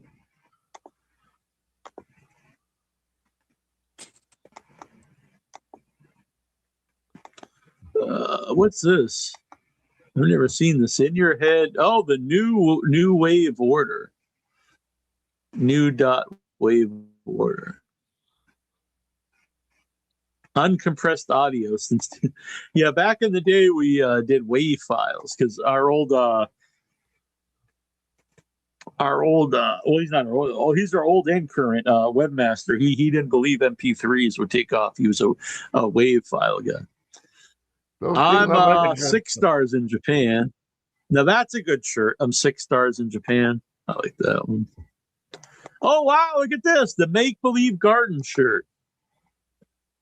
In your head wrestling action returns to the Make Believe Garden. Don't miss this wild night of action. We've got Jimmy Jam Memorial Battle Royal. Mikey B versus Vic Schiavone battle for the baked beans. Jonathan Jackson versus Brian Clutter for the In Your Head Digital Media Championship. Toronto Stevie versus John Reddy. Winner takes all of Canada. Wow. Juju B versus Miss Destiny for the In Your Head Hoo-Ha title. Whoa, we know what that means. Lexar versus President Clinton in an Inferno match. And the main event, Jack and Incher versus Swax and Jai for the In Your Head tag team titles. That was good. The dark, seedy side of Vic. Look at that. I like that one. We all know that Vic's he's got some real dark secrets.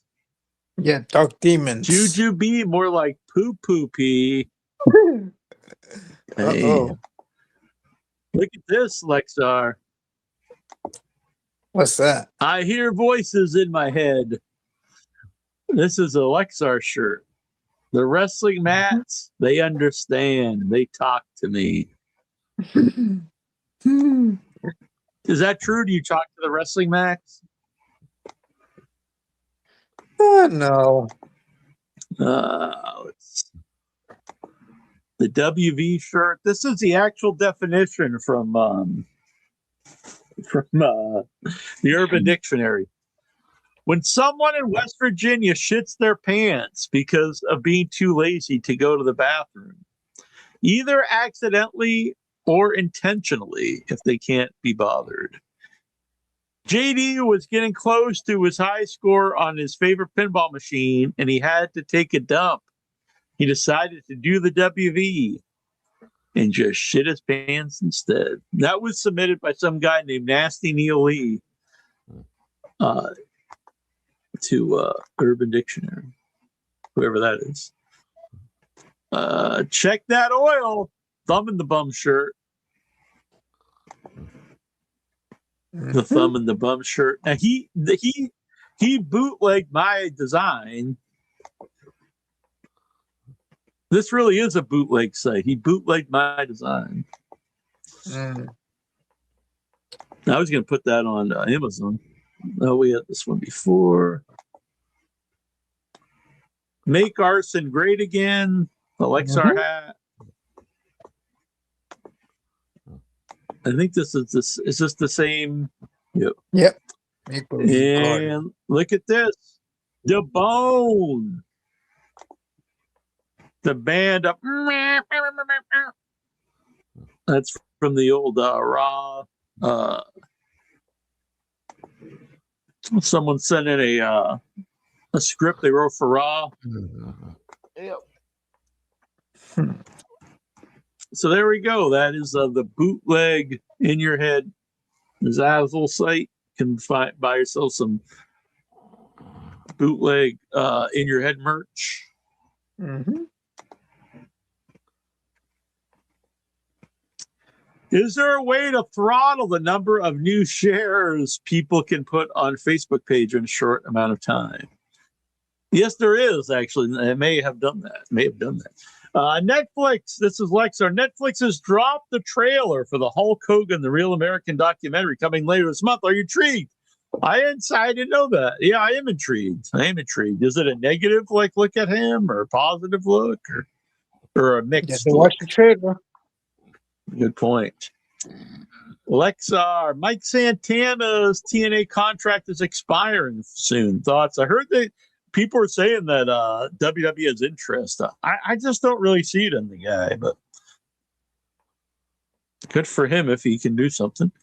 Jim Cornette claims that he's going to stop watching Dynamite. I mean, he hates every single aspect of it, so he just should, honestly. Thoughts on Adam Copeland and Cage? I really went over that a lot. I'm a big fan. Kevin Fertig says that Mordecai character is supposed to develop a feud that will lead to a match at WrestleMania 21. He's supposed to feud with The Undertaker. Yeah, I think that was when he was all white. Yeah, I remember that. Yep. He was all white. Undertaker was all black. Action Mike Jackson recently competed in a match for TNA. Mike is 76 years old. He's been wrestling for 51 years. I'm a huge fan. We used to watch him live every year at FanFest, and then I was really excited for him when he went to TNA. I think he's a fun wrestler to watch. I would love to get him on the show, Mike Jackson. Are any of you excited for WrestleMania? I'm not. The only match I'm looking forward to is Punk versus Roman Reigns, and my excitement has dwindled because of Pat McAfee. Yeah, that's pretty lame. But I know Johnny Cakes is really pumped. He told me he can't wait. I can't stand Pat McAfee. I'm kidding. Nobody can. I watch ESPN on College Game Day during football season. He's annoying there too. Yeah. Would you wear a wrestling shirt from another company to a different company show? No, Yeah. I wouldn't, actually. I wouldn't. Even though I'm an AEW fan, I wouldn't wear an AEW shirt to a WWE show. I think that's just bad but not form. the other way around. Yeah, I think that's bad form. Which wrestling shirt design are you embarrassed to wear in public? Wow. None that I own. Some of those ones part of the reason I stopped getting the wrestling crate was they put so much of that cowboy shit. And it's funny when he says it, but I don't want to walk around with shirts and stuff that says cowboy shit on it. There's been a lot of wrestling shirts that I really wouldn't want to wear around. Like the old APA always pounding ass shirt.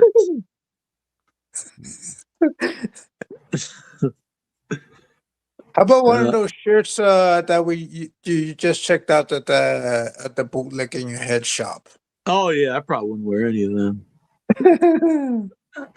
How was your Easter? It was nice. I went out to eat with my mom and family friends. How was yours, Lexar? It was great. It was good. Nice I stayed prime rib. home though. My mom went out with her church community group. Oh yeah. Yep. They had like a huge like Passover celebration. Did she hide eggs, and did you have to go look for them while she was away? No, no, they had like a huge feast after the celebration. Why didn't After you the go? church You service. what did you just sit around and jerk off or what? No, my mom was there. I stayed But home why though. didn't you go? Because it's her church group. It's not mine. What are you, like a Satanist or something? Not You really, but worship Satan? no. What do you? Are you like I go to church, but not what like do you? You not go to like a on occasion. Scientology On church or something? occasion. You're What? Asian? No, I'm not. I'm not Asian. I'm Hispanic. Why do you guys go to different churches? I don't go to different churches. We go to the same church Well, then why didn't you go and get this feast? because they had they had this ritual. They has this They like thing sacrifice coming. children or something? No, they do it late night into the early morning. Do they kill goats? No, they don't kill nobody. They do have like if Do they pass around like a snake or something? no, they had like a baptism service. Like they have like if you and Jujubee have were a couple and you had sex and you had a Wait baby a minute. and Don't get into you get, even more pissed at me and then start telling them I'm banging Juju. it's an example. They'll baptize your baby. I've already quadrupled this high score in the Dungeons and Dragons pinball. You don't want to put out there them banging Juju on top of it. Jesus. You went to the casino for Easter. I saw your post on Facebook. You went to the I casino. did? Yeah. No, I think I went the day before Easter. Oh, okay. On Easter, I went out to eat with my mom. Nice. Lexar's a Moloch man. Yeah, I don't know. It's something fishy there, Lexar. I think either you or your mom is part of some kind of like ritualistic cult. I think one of my cousins back in Ecuador was. Really? Yeah. They into voodoo? It's like one of those like shuffle boards that you put You know, honestly, when I used to have the prize wheel up, and I used to do the Jackie Jones show, I set the prize wheel up and I had like all this like severed feet, like silly things, and someone came over to clean the furnace, and I didn't even think about it, but it was all set up in the basement, on the other end of the basement, and he just looked over and said, "What are you, into voodoo or something?" Yeah, because voodoo's a big wheel of severed feet. Yeah, it's a big part of voodoo. Yeah. There was like bones and stuff. They're all fake, but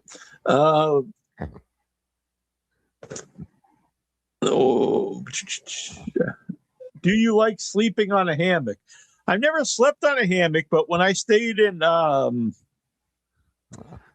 Atlanta recently at a friend's house, she let me she had a hammock, and every morning I would go out there and lay on the hammock and drink coffee, and it was I could get used to it. It was very comfortable. But then you were killing it. Yeah, I have a picture, I think, of me on the hammock. You want to see it? Was it easy to get on? Yeah. I saw the sitcom. It's called Mama's Family, and Yeah. Thelma Harper was trying to sleep on the hammock, but she like kept like falling off. No, Ricky Lawrence. you can't really see it too well, but Mm. it was like a fancy ham. It was on their deck. It was on her deck, so it's not like it wasn't like between two trees. It was like a hammock that's made, to put places. It was really comfortable. So I think you should buy me one. Mm. How often do you change your bed sheets? How many holes do you have in your pajama pants? I'm wearing pajama pants right now. I don't think they have any holes in them. Mm. Do you What? wear pajama pants, Lexar? You know, we always see your shirt, but do you wear pants? You just sitting there with like your cock and balls. Okay. What are you? Are you a NASCAR fan? Somewhat. I'm a You casual never fan. mentioned NASCAR, and now all of a sudden you're Yes, I wearing like did. Dale Earnhardt Yes, pants. I did. I did. I said I watched like a casual NASCAR, but I watched like the car crashes on How YouTube. can an Hispanic guy watch NASCAR? There is like you know there's like NASCAR races over in South America, right? But it's like it's not really NASCAR like this Yeah, Formula it's like One stuff. we have tacos in Newark or something, but it's like a Taco Bell. It's not like Newark's the home of tacos. I saw this YouTube video once that NASCAR was like they had one race in Japan. That's like a NASCAR race in Japan, Yeah, and it's just too because something big. happens there. I mean, you could probably find like a bullfighter. Doesn't mean bullfighting's huge in the United States. It's never been huge here in the United States. That's my point. Fighting. Lexar, do you snore? I used to. I don't even. Breaking news: Alberto Del Rio is arrested in Mexico for domestic violence. Thoughts? Gee, shocking. This is why people don't want to bring him in. Everyone's like, "Oh, give him another shot," but he's not a good man. You seen his mugshot? No. What happened to Chobo? What happened to John? I'm adjusting myself in the bed. All right. Yeah, I've read that Del Rio could spend like 20 years in prison in Mexico. Damn. See, he's not a good guy. Did he assault Paige, or they're still together? They haven't been together in a long time.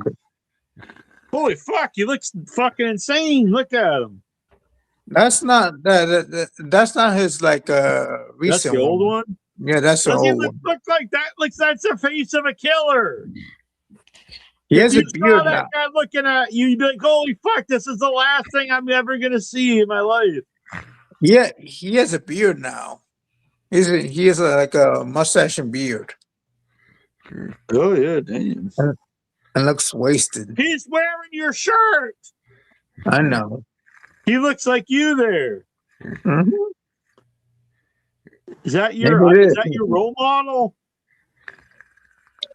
You know, at first I thought like ever since He looks sad there. I think he knows things are going bad. He does not look happy. The other one looks like he's ready to kill. This one, he's just like it's all over. can you believe this guy used to be like a WWE champion? Yeah, and I think he's big in Conan's wrestling company because Conan always puts him over. And Conan's always like, "Oh, we're not a bunch of snowflakes here in Mexico. We don't care about all." It's like, I don't think that's like a bragging thing. It's like we don't care if if you beat women here. Like, whoa, it's totally fine.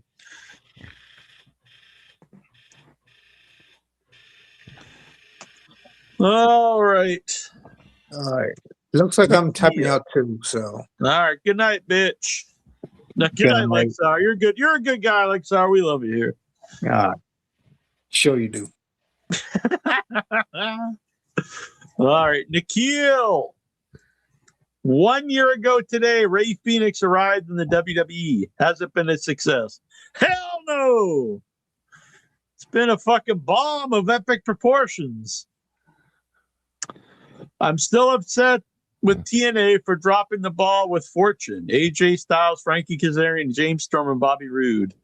Look at these names. The group should have had a long, legendary run. Do you agree? Yeah, actually. I agree with this one, Nikhil. I totally agree. That was like, yeah, those are especially AJ and it's really sad that Rude and Storm never really did anything on a Rude's a guy that really dropped the ball with the WWE. Could have had a big run there. Storm never really left. Frankie had chances. I think he's fine. I just don't think there's like a lot there. But Storm went there, then went right back. yeah, I'm so glad Jericho's back in AEW. Yeah, I am glad, honestly. 25 years ago today, WCW officially wrapped up all their programming with the final episode of WCW Worldwide. Ooh. Sad times. I often wonder how DDP's WWF run would have went if he'd waited a few months. Yeah, they talk about like they always make it a negative that like all the other guys are like, we're gonna let our like they were getting paid their WCW contract. Now think about this. You've been wrestling for years. You're gonna get paid a lot of money, some of them millions of dollars, some of them hundreds of thousands of dollars, to not do anything. And somehow you're in the wrong if you decide to just get paid to do nothing.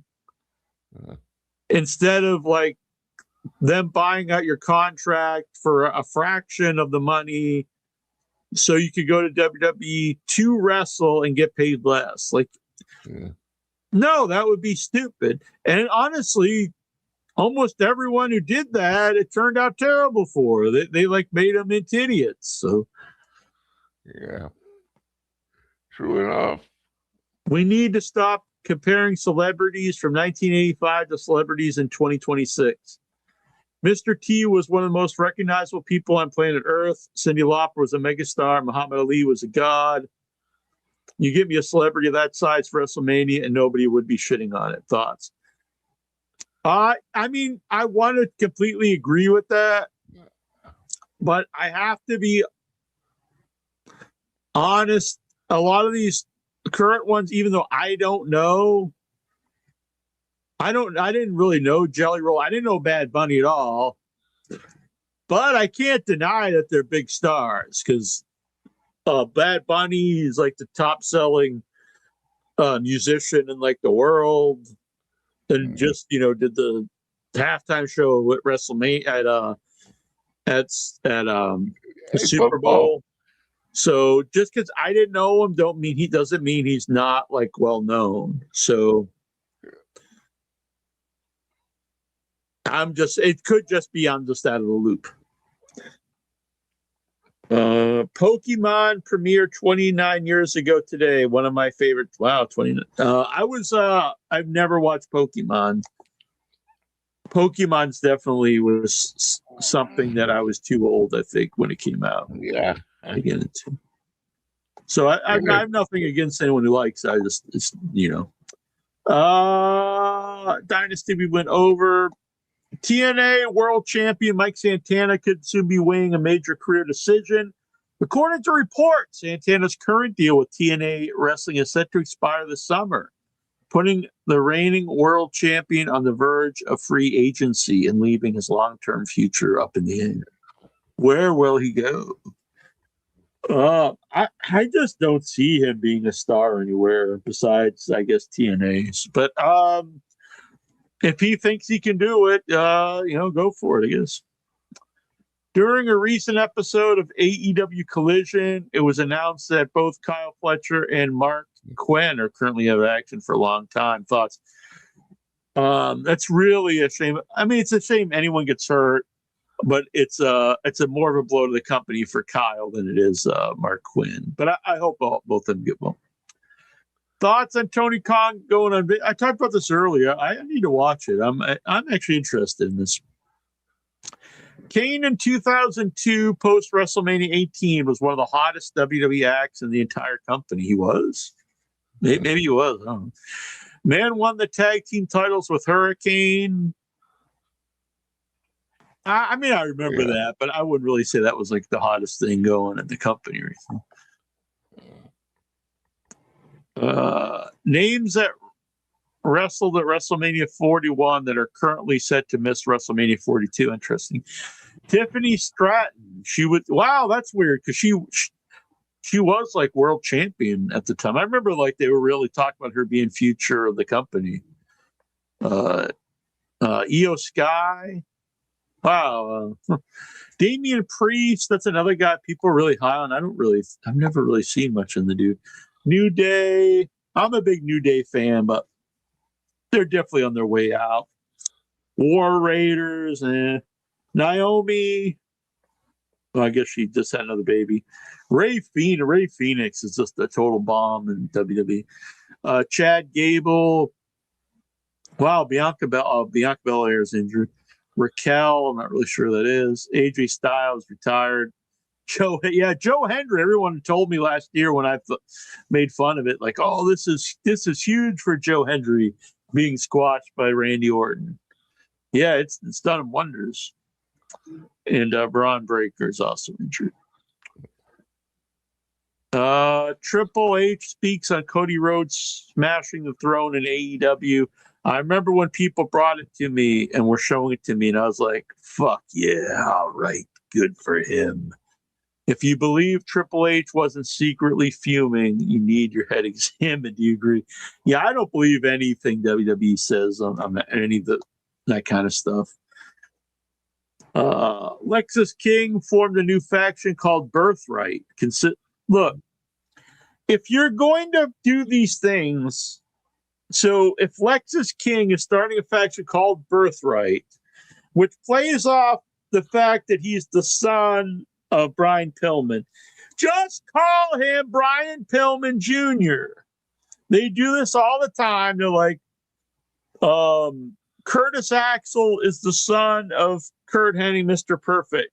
Well, just call him fucking Curtis Hennig then.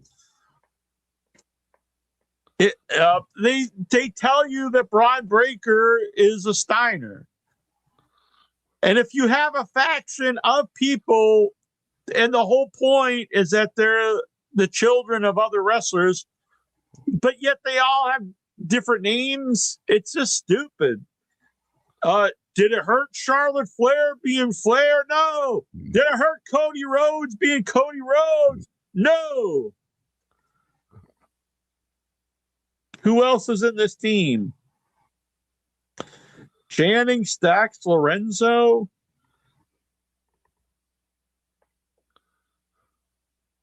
Anna Grace, the fiance of Grace. She's the daughter of Santino Marella. But how about, is Channing Lorenzo related to anybody? If you're the fiance of someone, that doesn't mean you're related to him. Uriah Connors, the son of Fit Finley. Again, the son of Fit Finley, and he's called Connors. And Charlie Dempsey, the son of William Regal. So not one person in this team, in this faction, the point of the faction is that they are the children of WWE stars, and they all have different names than their parent. That is just stupid. I'm sorry, it's stupidity. Stupidity. I wonder if that's the same Santino Marella daughter that he was trying to see if the Marina scared her when she put it in him. I don't know. I heard the mom's the Cobra.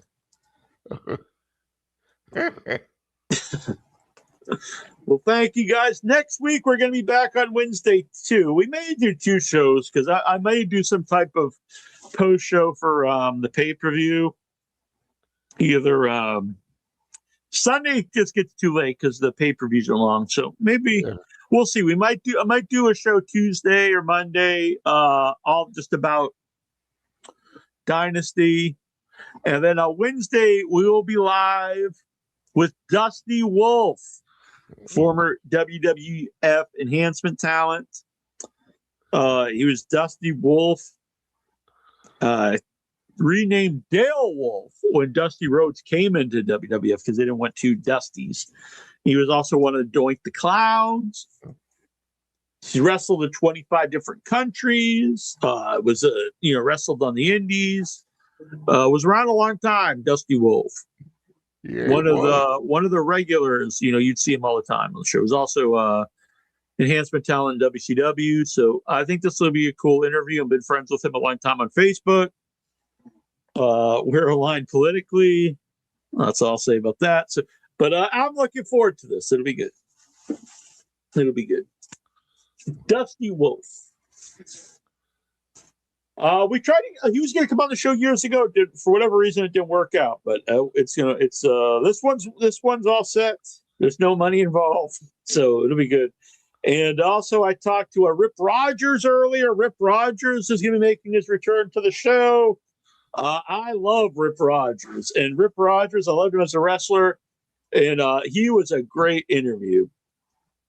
And I've talked to Max Payne ever since last week. That was a great interview, I thought. I've really enjoyed the return to the wrestling interviews. Well, the ones that's happened.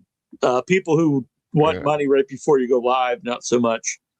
But the Max Payne interview is great, and we are planning the Maxathon, which will be a 6-hour journey from his childhood through his collegiate wrestling career, his heavy metal background, WC wrestling, actually training in the dojo alongside Chris Benoit, wrestling in Germany, some of the American indies. I think it was like the Dying Days of Continental and Memphis he was in, WCW. We've gone over a lot of the WCW stuff, but there's some stories he's never told about his falling out with Mick Foley, what that was over. The thing that should not be, his time as Man Mount Rock and beyond. And he says he's got a lot of stories he's not told that we're going to go into. So I'm looking forward to that. We may actually, I don't want to say too much because sometimes these things don't work out, but some people he had mentioned last week on the show, we may be coming on. Let's see, Johnny Rods is definitely going to be coming on. That one's a little harder only because he still trains people, even though he's like in his 80s. But he's excited to come on. So I should just do that show soon. I think we might pre-record it. And I think Johnny Rods might be a guy like Max and Dave Sahadi, who will be a recurring person on the show. I get along with him, and he's got a ton of stories. So that'll be fun. Just keep an eye over on the group for announcements about upcoming people. Unfortunately, some of the people that were coming on, at the last minute decided they wanted money instead. So that's not happening. But James Beard will be on the show from World Class Championship Wrestling. One of the referees was also a consultant on the Iron Claw movie. Bob Cook will be coming on the show. Cougar J, Bushwhacker Luke. A lot of fun, I guess. So until next week, I think me and Troy will review the pay-per-view either Monday or Tuesday, whatever works for you, Troy. And then Wednesday we'll be back live with Dusty Wolf. So 2 in your head next week. 2 in your heads. 2 for the price of 1. So do me a favor, folks. Hit the like button. Share this out to the world. Subscribe. Become a member. Help support the channel. Starts at only $3 a month. You can use this QR code over here, and you can send in a super tip, which I get a much bigger percentage of it instead of the super chats. But either way is cool. Do all that. I will appreciate it. Leave comments after the show is over. Until next time, this is Nasty Neal. All right, Supreme. And this is In Your Head. I'll be back tomorrow night for Without Your Head with me, Terrible Troy, Tara Hutchinson, Cousin AJ, and the Butcher Shop, it's a special effects group. They just worked on King of Frogs, which is streaming now, and Forbidden Fruits, which is in theaters right now. So that's going to be a fun show. That's tomorrow night. And then next Thursday is our special Under the Influence show, where this is our lead into 420. It's on the 16th. And we are going to talk about our favorite horror films about mind-altering substances. You should talk about Blue Sunshine. That's on my list. Yeah. I actually have the Blu-ray over here. The Blu-ray of Blue Sunshine. The Blu-ray of Blue. Yeah. I don't know if you've heard that interview. I had the director on last year when the special edition Blu-ray came out. I think so. He was tired of talking about Blue Sunshine, so we actually talked mostly about Slither. Yeah, that's why it didn't stick in my head.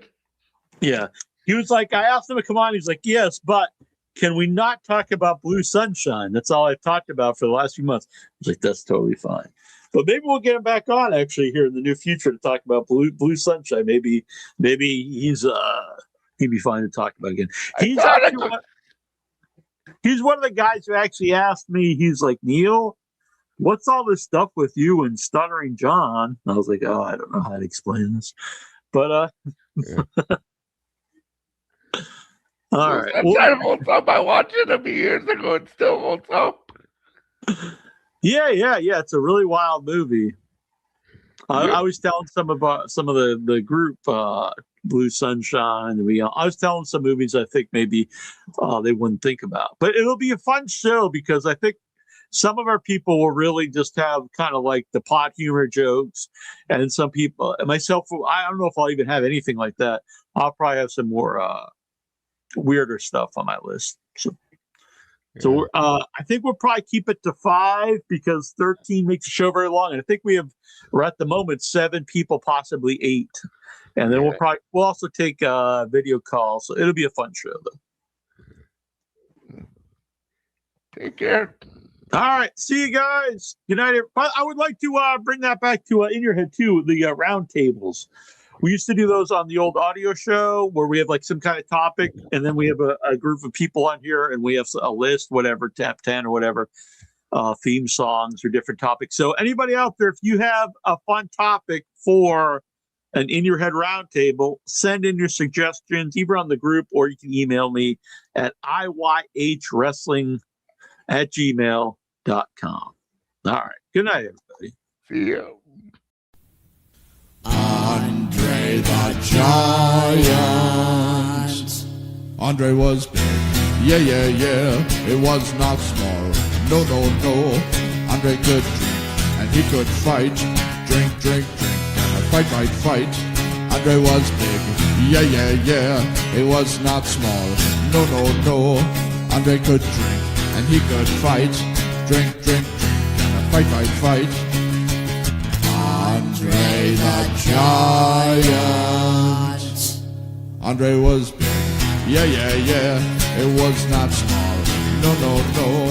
Andre was great, he was not bad. A great big heart and a great big man. Andre was big, yeah. It was not small, no. Andre could drink and he could fight. Drink, and fight. Andre the Giant. From Grenoble, France.